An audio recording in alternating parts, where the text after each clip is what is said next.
তাহলে সম্মানিত সুধী, আমরা বুঝতে পারলাম এই পৃথিবীর ফিচার হচ্ছে এখানে বিপদ থাকবে, বিপদ ছাড়া কেউ থাকবে না। স্ট্রাগল থাকবে, কষ্ট থাকবে, ঝুঁকি থাকবে, রিস্ক থাকবে এবং নানা ধরনের বিপদ আপদ দিয়ে আল্লাহ তাআলা আমাদেরকে পরীক্ষা করবেন। এটা মাস্ট, এটা আমাদের মাইন্ডসেটে নিয়ে নিতে হবে। মাইন্ডসেটে এটা ক্লিয়ার থাকতে হবে। চিরসুখ চিরশান্তি এই দুনিয়াতে মিলবে, কোথায় মিলবে তাহলে? এটা তাহলে বিপদ আসবেই, আপদ আসবেই, পরীক্ষা থাকবেই আমাদের জীবনে। তবে ইন্টারেস্টিংলি মজার বিষয় হচ্ছে পরীক্ষাটা এক একজনের এক এক রকম। পুরো পৃথিবীটা একটা পরীক্ষা ক্ষেত্র, কিন্তু কারো প্রশ্নপত্রের সাথে কারো প্রশ্নপত্রের কোনো মিল নাই। সুবহানাল্লাহ। আমার পরীক্ষা একরকম, আপনার পরীক্ষা আরেক রকম, ওই ভাইয়ের পরীক্ষা আরেক রকম, ওনারটা আরেক রকম। সবাই পরীক্ষার্থী, সবাই পরীক্ষার্থী, কিন্তু কারো প্রশ্নপত্রের সাথে কারো প্রশ্নপত্রের কোনো মিল নাই। কারোর জন্য পরীক্ষা হচ্ছে সে খুব অসুস্থ, প্রচন্ড অসুস্থতা, তার জন্য পরীক্ষা। ক্যান্সারের রোগী, দুরারোগ্য ব্যাধি, ডক্টর বলছে 4th স্টেজে চলে আসছে, কয়েক মাস বাঁচতে পারে, এটা তার জন্য পরীক্ষা। আবার কারণ দেখবেন যে খুব একটা অসুস্থতা নাই, অসুস্থতার ঝামেলা নাই, কিন্তু তার দারিদ্রতা আছে, তার আর্থিক অনটন, এটা তার জন্য পরীক্ষা।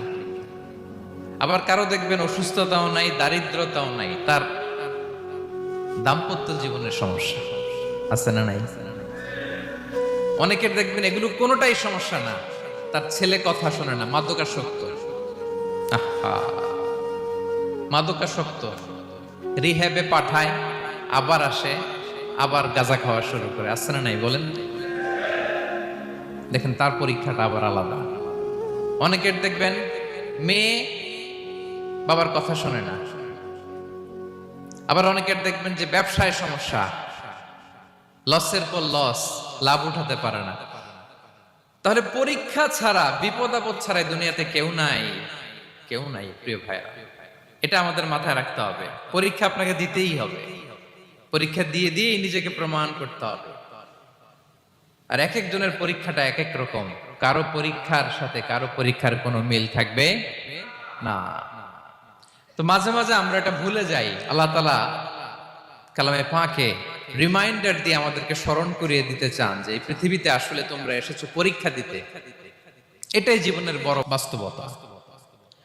আমাদের জীবনে যত হতাশা, আমাদের জীবন নিয়ে যত অভিযোগ, আমাদের মনে যত কষ্ট, আমাদের হৃদয়ের ভেতরে যত অস্থিরতা, তার মূলে হচ্ছে এই সমস্যা যে আমরা ভুলেই গেছি আমরা পরীক্ষা দিতে আসছি। এটা যদি ভুলে না যান, এটা যদি আপনার মাইন্ডসেটে থাকে যে পুরো জীবনটা একটা পরীক্ষা, তাহলে দেখবেন কোনো কিছু আপনাকে কাবু করতে পারবে না। আপনি হতাশ হবেন না, জীবন নিয়ে আর অভিযোগ থাকবে না, আপনি ভেঙে পড়বেন না, সব অভিযোগ হতাশা দূর হয়ে যাবে। তার মানে বুঝতে পারলাম পরীক্ষা আপনাকে দিতেই হবে। পরীক্ষা দেওয়া ছাড়া এই পৃথিবী থেকে চলে যাওয়ার কোনো চান্স বা সুযোগ আমাদের কারো নেই। সূরাতুল আনকাবুতে আল্লাহ তাআলা এই কথাটা আরো চমৎকার ভাবে বলেছেন। আল্লাহ তাআলা ইরশাদ করছেন, আহাসিবান নাসু আইয়ুতরাকু আইয়াকুলু আমান্না ওয়া হুম লা ইফতানুন ওয়ালাকাদ ফাতান্নাল্লাযীনা মিন ক্বাবলিহিম ফালা ইয়া'লামান্নাল্লাহুল্লাযীনা সাদাকু ওয়া লা ইয়া'লামান্নাল কাযিবিন। আল্লাহ বলেন, মানুষ কি ভেবেছে সে শুধু বলবে আমি ঈমানদার আর তাকে আমি জান্নাতে ঢুকাই দিব? না, কখনো না, কোশ্চিন কালেও না। বরং পূর্ববর্তী কালে যারা পৃথিবীতে এসেছিল তাদেরকে আমি পরীক্ষা নিয়েছি, পরীক্ষা করেছি, এবং তাকেও ঈমানের প্রশ্নে সে সত্যবাদী না মিথ্যাবাদী পরীক্ষা দিয়ে দিয়ে নিজেকে প্রমাণ করতে হবে। ঠিক কিনা বলেন?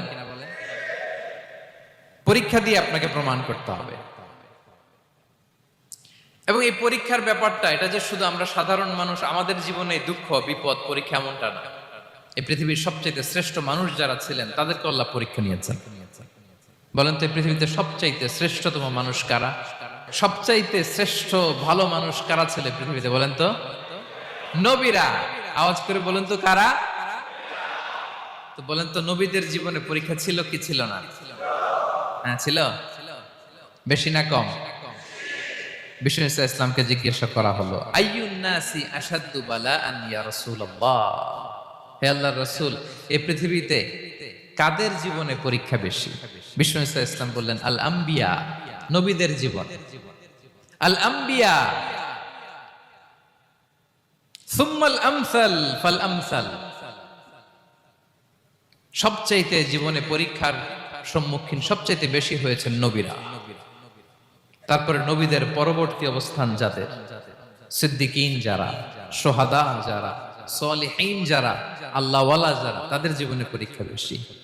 ইউবতালার রাজুলু আলা হাসাবি দীনি, ব্যক্তির দিনদারি যত বেশি, তার জীবনে আল্লাহর পরীক্ষাও তত বেশি। আপনি আল্লাহওয়ালা হবেন, আপনার জীবনে পরীক্ষাও অনেক বেশি। এজন্য ইমানদার হওয়া যেমনি মর্যাদার, ইমানদারের জীবনে পরীক্ষাও হবে অনেক বেশি। এবং পরীক্ষা যত বড়, খেয়াল রাখতে হবে, মন খারাপ করার কোনো সুযোগ নেই। পরীক্ষা যার জীবনে যত বড়, সেটাতে সফল হতে পারলে ওটার প্রতিদানও বড়। পরীক্ষা যত বড়, এটাতে সাকসেস হইতে পারলে এটার রিওয়ার্ডও তত বড়। বিষ্ণু ইসা ইসলাম বলেন, ইযামুল জাযাই মাআ ইযামিল বালা, বালা যত বড়, জাযাও তত বড়, প্রতিদানও তত বড়। আপনারা নবীদের জীবনে যদি খেয়াল করেন, দেখবেন যেই নবীর জীবনে পরীক্ষা যত বেশি, সেই নবীর জীবনে সফলতাও তত বেশি। সাইয়েদনা ইব্রাহিম আলাইহিস সালামের কথাটা একটু খেয়াল করেন তো, বলেন তো, ওনার জীবনে পরীক্ষা কেমন ছিল? বেশি না কম?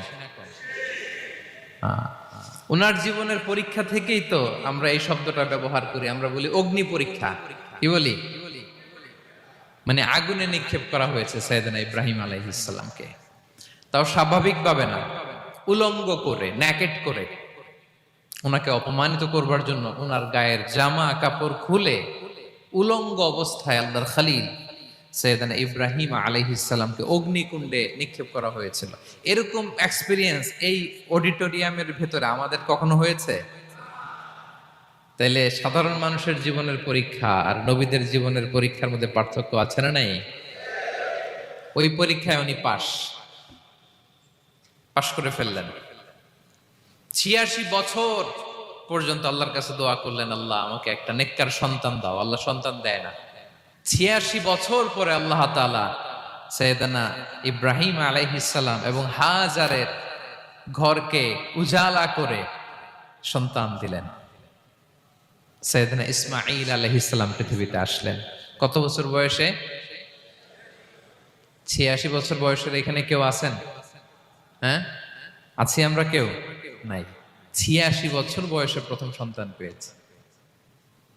তাদের ঘরকে উজালা করে আল্লাহর নবী সাইয়েদনা ইসমাঈল আলাইহিস সালাম আসলেন।